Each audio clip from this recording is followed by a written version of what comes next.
So, former two-division UFC champion Daniel Cormier recently did an interview where he said that Cain Velasquez would have been the heavyweight GOAT if it weren't for all his injuries. And I do agree, but I have a big issue with how DC decided to frame things. To sum things up, and this is a direct quote, DC claimed that Cain worked himself into injury after injury. Nah, brother, y'all worked him into injury after injury. I know it takes two to tango. I know nobody held a gun to Cain's head and forced him to train so hard that he kept hurting himself. But let's not pretend that Cain wasn't the victim of an incredibly toxic gym mentality. If DC wants someone to blame for Cain's injuries other than Cain himself, DC needs to look in a mirror. Him and the entire camp at the American Kickboxing Academy, aka, has been known for years as one of those leave it all in the gym fight camps.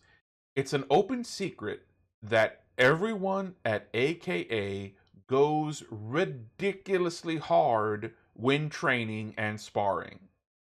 I do not have a single doubt in my mind that some of the greatest fights in MMA history were witnessed by all of maybe 10 people, maybe a dozen at most, because those fights occurred in the AKA gym and not in front of a live paying audience of thousands of people with a pay-per-view crowd worth millions of dollars watching at home in bars around the country.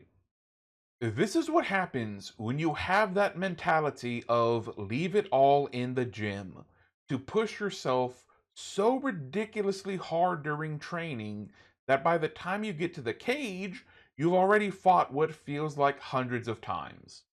I'm not saying don't train hard, but don't fucking kill yourself. I'll end this particular rant by saying this. I love DC, but man, sometimes I hate him.